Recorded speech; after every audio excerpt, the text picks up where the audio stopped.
He stood on that stage, grinning like he owned the world, but the invention he was being celebrated for? It was mine. I sat in the audience, heart pounding, my name buried, my voice stolen. He never imagined I'd fight back. He thought I'd clap politely, smile for the cameras, and swallow the betrayal. But when the announcer paused and said, "Now, let's meet the real inventor," and I rose from my seat, his smirk shattered. The room turned. Eyes widened. Truth hit like a storm. This wasn't just revenge. This was justice, and it began long before anyone noticed me. My name is Emily, and for as long as I can remember, I've been fascinated by how things work, especially the human body. I studied biomedical engineering, obsessed over neural networks, and eventually found myself immersed in AI research. It wasn't just a job to me. It was a mission. I believed technology could solve real human problems, and I wanted to be the one who built something that mattered. The idea came to me late one night, long after the world had gone to sleep. I was hunched over my desk, sipping cold coffee, and scrolling through clinical data when it clicked, a wearable neural interface that could detect early signs of cognitive decline.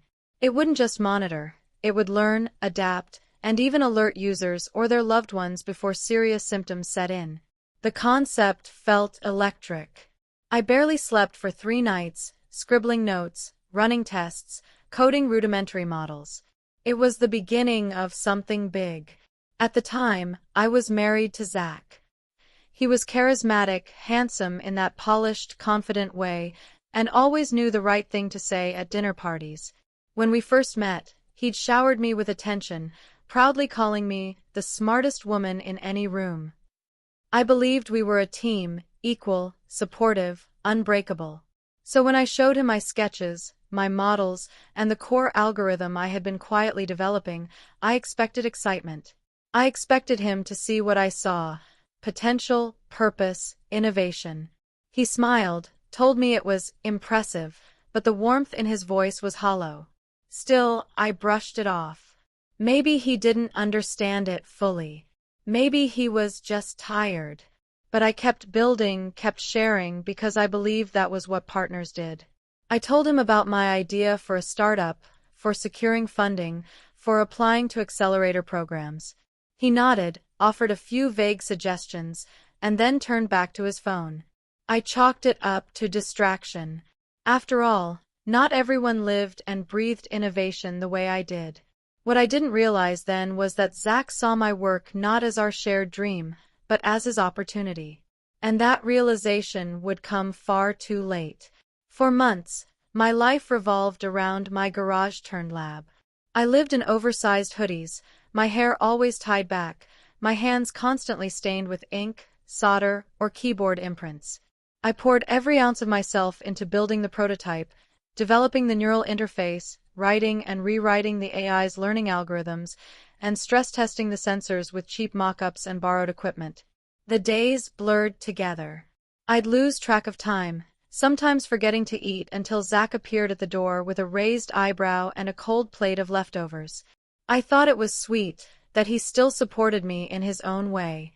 But over time, his visits became shorter, his compliments more routine. "Looks good, babe," he'd say, barely glancing at the data streaming across my monitors. "Keep it up."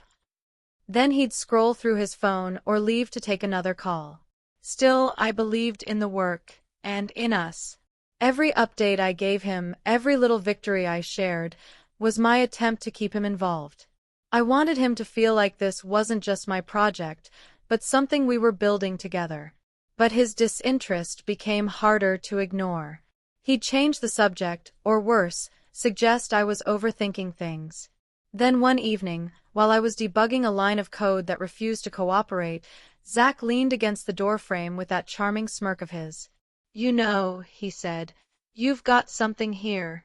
But you're not great at selling it. That's where I can help."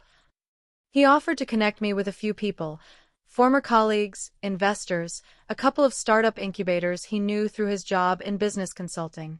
I was hesitant. This invention was like my child, and the thought of handing over any part of it made me uneasy. But I was exhausted. The idea of someone else handling the networking, the pitching, the elevator speeches, it was tempting. I agreed, cautiously. At first, it felt harmless. He'd set up calls, send emails, talk about our innovation. But slowly, his language shifted. At networking mixers, I overheard him say, "My team is developing something revolutionary," or worse, "My product uses neural learning to detect early decline." My name rarely came up. One night, I saw a social media post from one of his contacts, so excited to hear about Zach's groundbreaking invention. My stomach dropped. He wasn't just helping anymore. He was becoming the face of my dream. And I didn't realize how far it would go until it was too late. The first red flag was subtle. So subtle, I almost let it slide. We were at a small dinner gathering with Zach's colleagues, and the topic shifted to innovation and startups. Someone turned to him and asked what he was working on lately. Without missing a beat, he launched into a polished explanation of my invention. But what struck me wasn't what he said, it was what he didn't. He never once mentioned me. He used phrases like "my system" and "my AI model," spinning the narrative so smoothly I began to question whether I'd imagined it. I laughed it off afterward, teasing him about taking too much credit. He just shrugged. "It's easier to explain without going into the whole backstory," he said, brushing a kiss against my cheek. But that moment lingered in my mind longer than I admitted. Then came the second red flag. More direct, impossible to ignore. My close friend and former lab partner, Priya, pulled me aside after a mutual acquaintance's tech event. "Emily," she said, eyebrows knit in concern, "why is Zach telling people he invented the neural interface?" I blinked, confused. "What do you mean?" He introduced himself as the founder of a neurotech startup working on early dementia detection. "Your startup? He didn't mention you at all." I forced a smile and mumbled something about miscommunication, but my insides churned. Still, I wanted to believe it was a misunderstanding, or maybe even a poorly chosen phrasing. Zach wouldn't intentionally cut me out, right?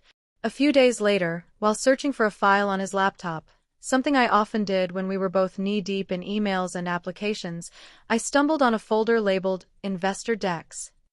Curious, I opened it and froze. There it was, a sleek, professional pitch deck titled Neurofront. The branding was sharp. The problem was clear. The solution was mine. But the only name on the final slide was his. Not Emily and Zach, not our team, just Zach Walker, founder and CEO. My hands trembled. My throat dried. When I confronted him that night, laptop in hand, he didn't miss a beat. He sighed, exasperated. "You're blowing this way out of proportion," he said. "You hate pitching. I'm just trying to help us succeed. This isn't about credit, it's about getting things done." I stood there in stunned silence, trying to hold on to reason while everything inside me screamed this wasn't just help. This was theft. And he was dressing it in the language of love.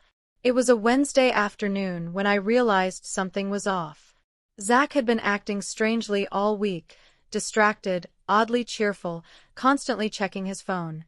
He claimed he was just busy with meetings, boring stuff I wouldn't be interested in. But when I saw the calendar notification pop up on our shared iPad, Investor Pitch, 2 p.m., Birchwood Capital, my heart dropped. I hadn't scheduled that. He hadn't told me about it. I told myself I was overreacting. Still, I got in my car and drove across town.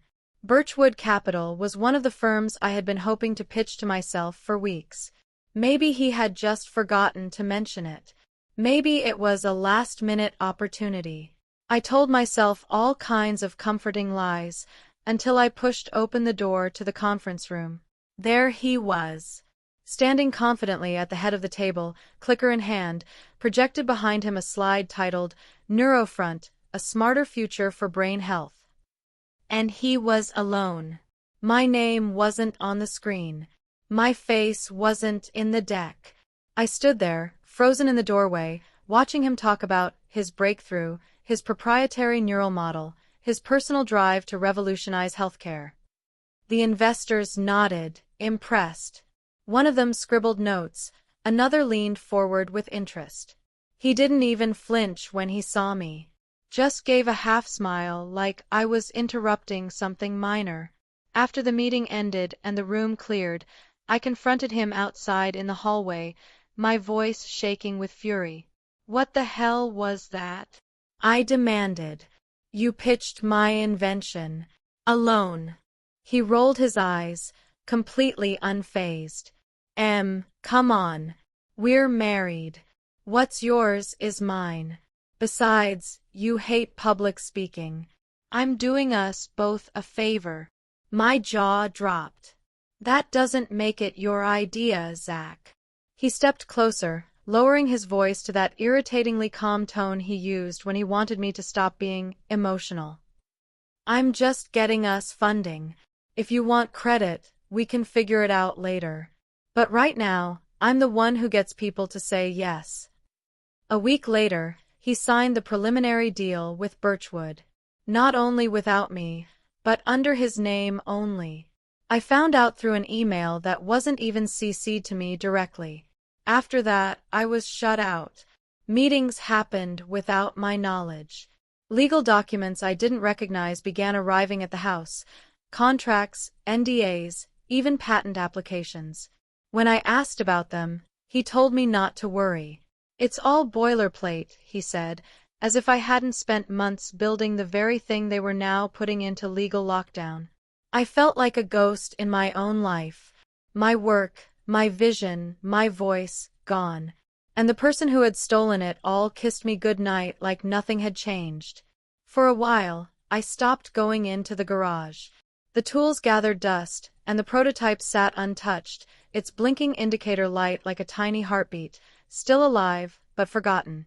I avoided tech blogs, skipped startup podcasts, and turned down calls from old classmates. The spark that once kept me awake at night now felt like a cruel joke. I couldn't even look at my own notes without feeling a wave of nausea. Zach had taken everything, the invention, the credit, the future I had dreamed of. And I let him. I don't know if I would have ever pulled myself out of that darkness if it weren't for a chance encounter at a local coffee shop. I had gone there just to feel human again, to remind myself that the world still existed outside of Betrayal. That's when I heard a familiar voice call my name. Emily. I turned and there she was, Sarah Kim, my old college roommate from undergrad. We had pulled all-nighters together in engineering labs and once crashed a robotics conference for the free pizza. She was a lawyer now, patent law of all things. We sat down, and at first I tried to make small talk, pretending I was fine. But Sarah wasn't fooled. "What's going on?" she asked gently. I hesitated, then told her everything. Every lie Zach had told. Every meeting I wasn't invited to. The signed deal. The legal documents. My erased name. I didn't cry. I was past tears, but my voice trembled as I spoke. Sarah listened intently, then said something that lit a tiny, long-forgotten flame in me. "Do you still have your original notes? Your early files?" I nodded. All of it. Timestamps, source code, emails. Even the prototype still works. "Good," she said, her expression sharp now. "Then we're not done. Let's start gathering everything. Quietly. No more doubt, no more waiting. If it's yours, we'll prove it." We worked in secret for weeks. Late nights scanning documents, building a chronological case, emails showing I shared the concept with Zach, lab logs with my signature, time-stamped files on my hard drive. Piece by piece, we built a wall of proof. Then, one morning, Sarah forwarded me a press release. Zach Walker to receive Innovation of the Year award at the North Star Tech Gala.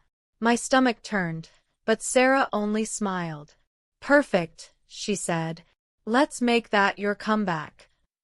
Sarah and I threw ourselves into the work with quiet intensity. She brought structure to my chaos, color-coded folders, labeled email threads, logged conversations, notarized versions of every prototype draft I had ever scribbled on. We built a watertight timeline, concept conception, development, testing, internal discussions, all dating back long before Zach ever sent a single investor email. We gathered witness statements too. Priya confirmed that I had talked about the neural interface before I even shared it with Zach.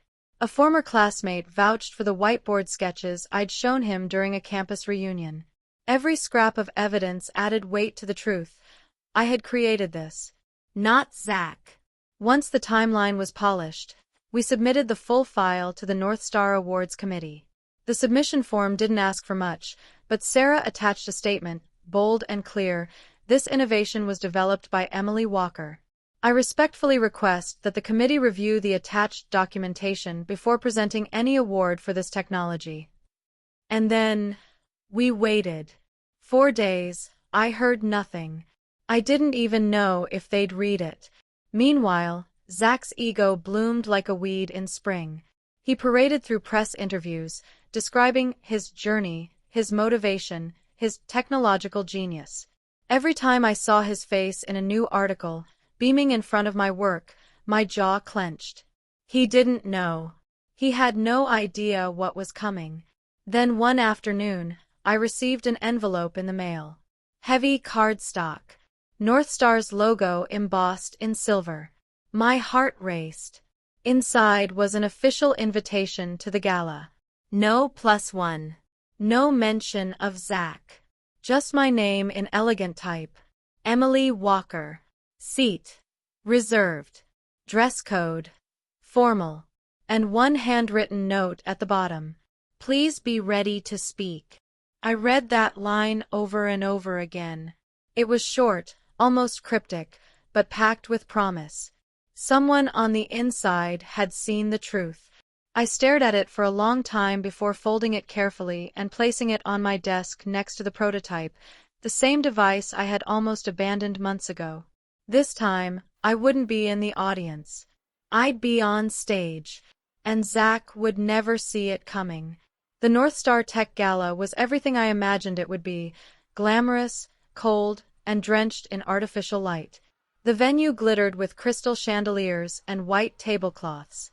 Waiters drifted between circles of powerful people, offering champagne and tiny plates of food I couldn't pronounce. A massive stage stood at the front, lit with soft blue uplighting, and behind it, a screen scrolled through sponsor logos and names of honorees. I arrived alone, dressed in a simple black gown that hugged my shoulders and gave me just enough confidence to breathe. My name was on the guest list, and an usher led me to a seat near the back of the room, just close enough to see everything unfold, but far enough to be invisible. Meanwhile, Zach was in his element. I watched from the shadows as he strolled down the red carpet, flashing his toothpaste commercial smile for photographers. He answered questions about his invention, shaking hands with tech moguls and influencers. He looked polished, proud, and completely unaware that the ground beneath his feet was already cracking. The ceremony began with the usual pageantry, brief speeches, sponsor shout-outs, and half-hearted applause. Then the MC stepped up to the mic, adjusting his bow tie and smiling toward the center table where Zach sat. "And now," he said, "the moment we've all been waiting for. The 2025 North Star Innovation of the Year Award goes to..." A dramatic pause. "Zachary Walker, for Neurofront." Applause erupted as Zach rose from his chair, smoothing his jacket. He gave a slight bow to the audience, kissed the air beside a few cheeks, and made his way up to the stage with the confidence of someone who believed the world owed him this. He took the microphone and began his speech, dripping with practiced charm. "I've always believed that technology should serve people, not the other way around.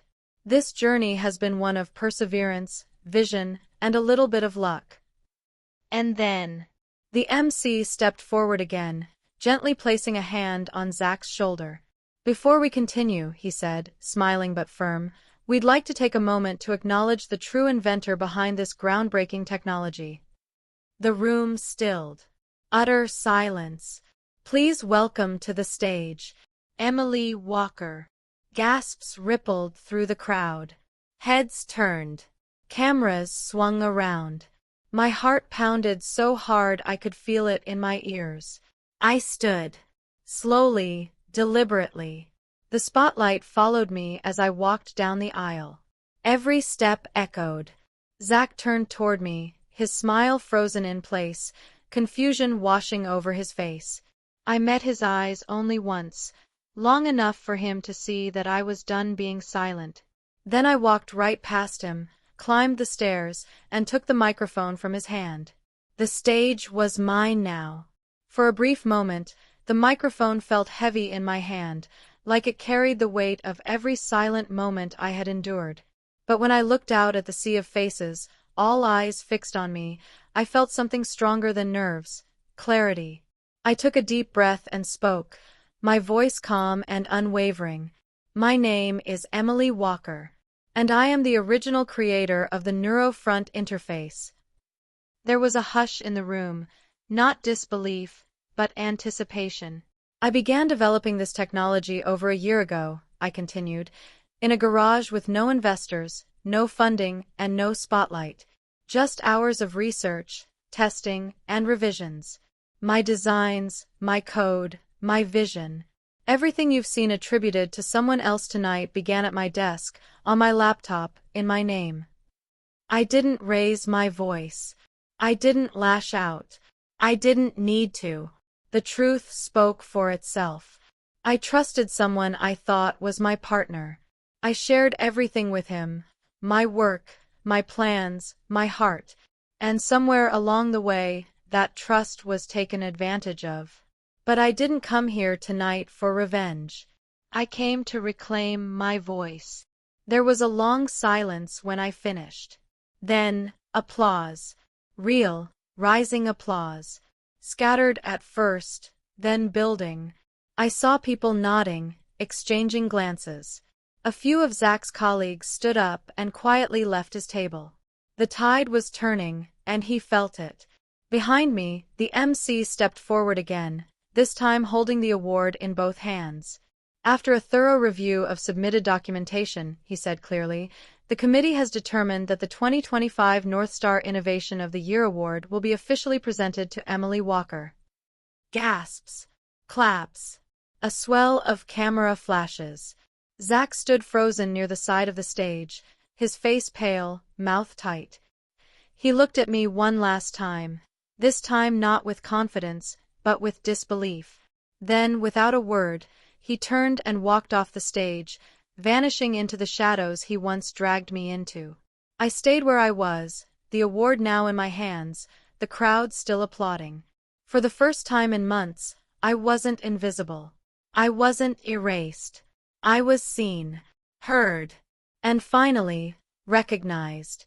Being underestimated was my greatest weapon.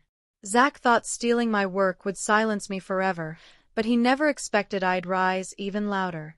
That night wasn't just about an award. It was about reclaiming my name, my purpose, and my power. I didn't need revenge.